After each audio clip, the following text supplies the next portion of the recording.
Good afternoon. Quick update here. I've been working a little bit on the truck setup. As you can see, I've got this unistrut mounted on the side here. I can use these little spring nuts to put various items along here. At one point, I had the line spool mounted on this part over here.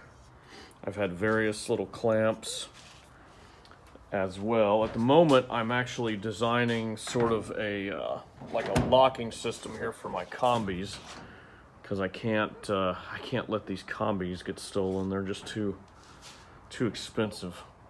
Since we're going battery for next season on the main trimmers, I'm gonna be keeping a set of combis just on the truck as I need to, in case something goes wrong and in case I need a gas trimmer. I'm gonna have a full set, a hedge trimmer, edger, blade stick edger, and a trimmer. Those are gonna remain steels, just because I got all of my attachments are steel attachments, so there's no reason to change those out. Truck is really messy. I've been repairing that door. Almost done, just waiting on some new hardware clips in the mail, and once that's done, get the door handle back together, and then that'll be finished. This area back here is also in the process of being cleaned up and straightened up. My Gravely Compact Pro 34 here is pretty close to being sold. I've got a few really solid hits on it. It's been a great mower for me. I've used it to, when I started out, I had this mower, and I've used it to build my business up. And last year when I was injured, it saved my business. It was, for a couple of months stretch, it was basically the only mower I could use. I could use the other zero turn a little bit, but since it's a 48-inch deck, it wouldn't go in all my gates. And I couldn't push mow at all. I had that hernia, and it was very, uncomfortable, and just a lot of stress and anxiety to push mow. So I didn't push mow for a good, several months. All I did was use the Gravely here, and I had an FS94 trimmer that I used to do the edging and trimming that I could do. Couldn't blade edge. The machine was too heavy. And believe it or not, I actually used this DeWalt 20-volt blower as my blower to blow the sidewalks.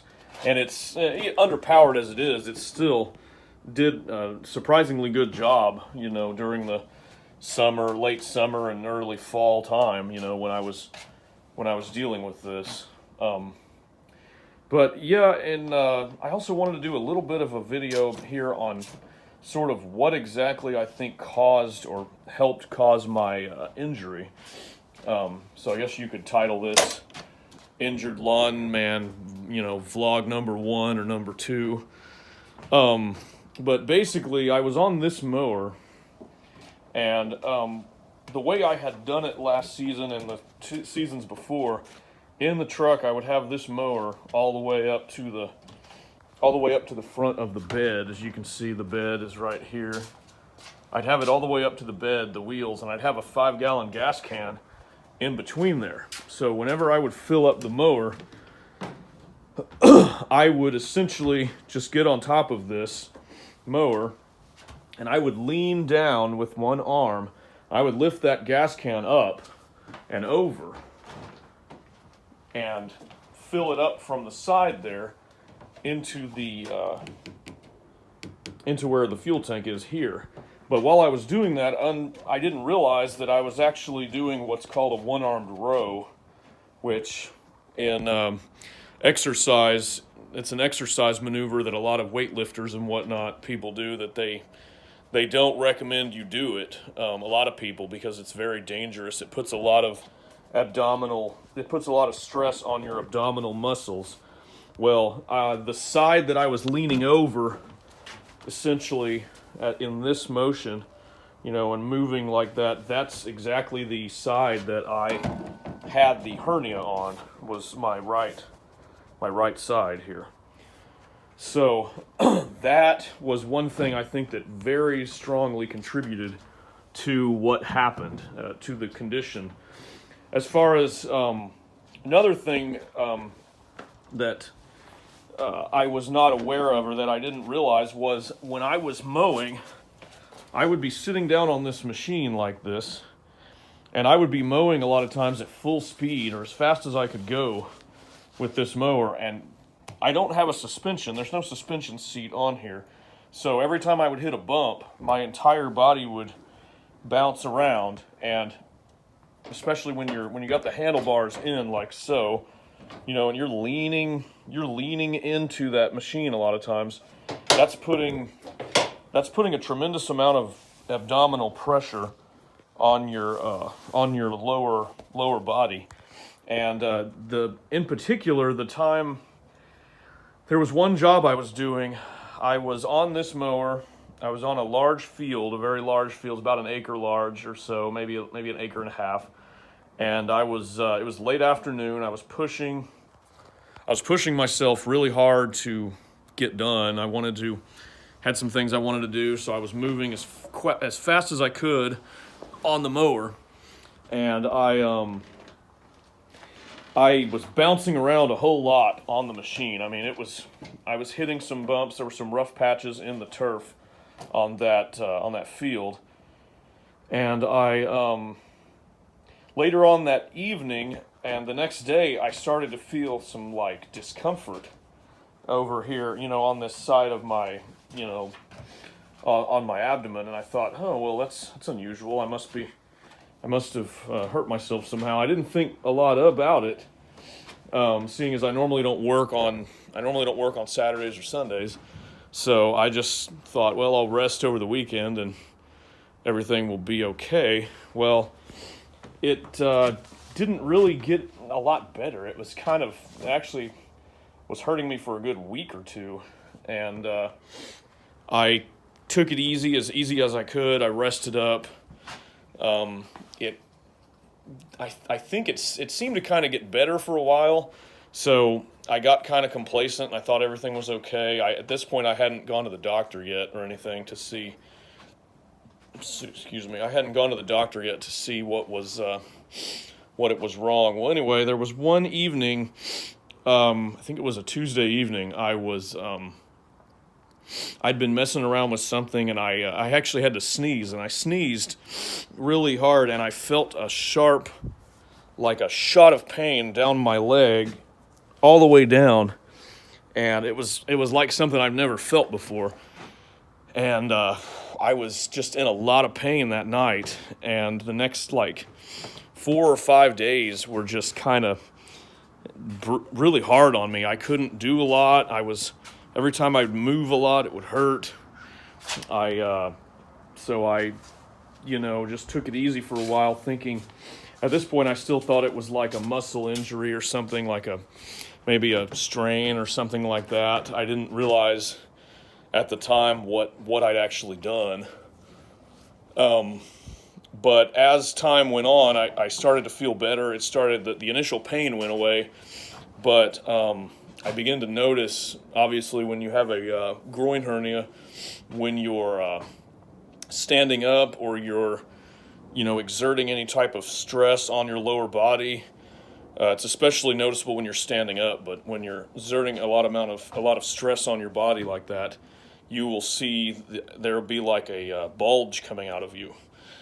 And I know it's a kind of a disturbing topic to talk about here, but it started out as very negligible, but then after a few weeks, it got to where it got to be very noticeable, to where I was, when I was in the shower or when I was, getting dressed or something, I would be like, hey, this is not right. There's something here.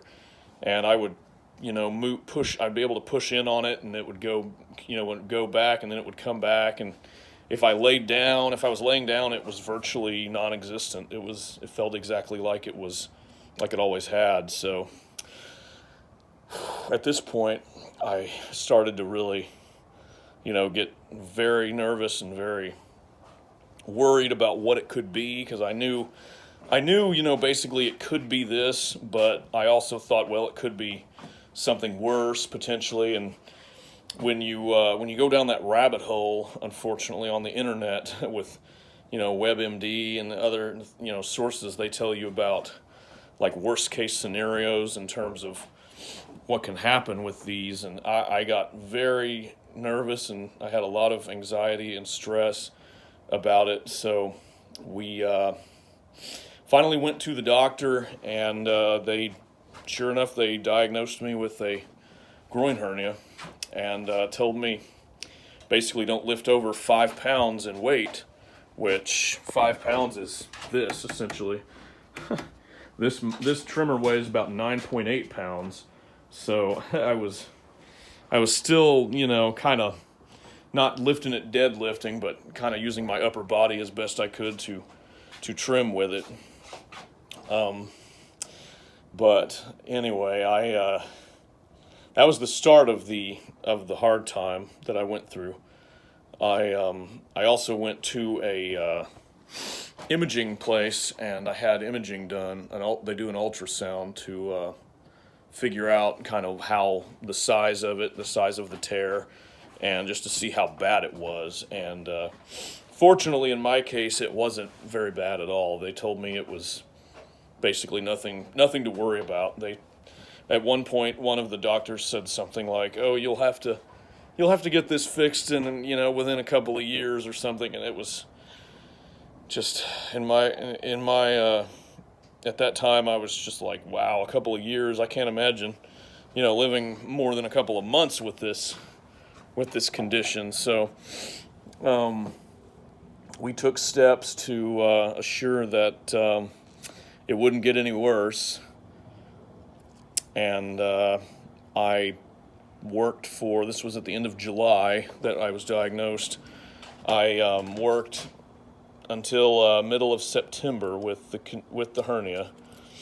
I did have a little bit of help. I ordered a belt, what they call a belt or a truss, that goes around you, and it holds you. It's designed to hold the hernia in place while you're moving, and it did pretty good, all things considered. It wasn't perfect though, and it seemed like mornings, I could be fairly productive for about 4 or 5 hours in the morning, and then after lunchtime, afternoon, the muscles got fatigued, and it seemed like it was more prone to getting stuck, and that's what my biggest concern was, it getting stuck. So I took steps to basically only work mornings for a couple of months, and it was successful for the most part. I had some help. I had to hire some people. I had to hire some help, and I had to use some subs, and it worked out as best it could. I did lose a couple of customers over it, unfortunately, including at the time my highest paying client. She actually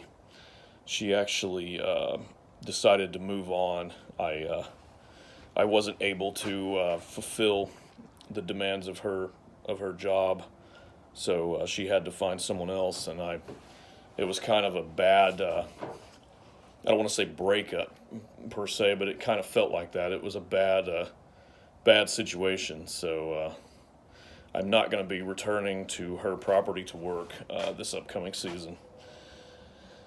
Kind of sad, but it is what it is. That's how life is. That's how business is a lot of times.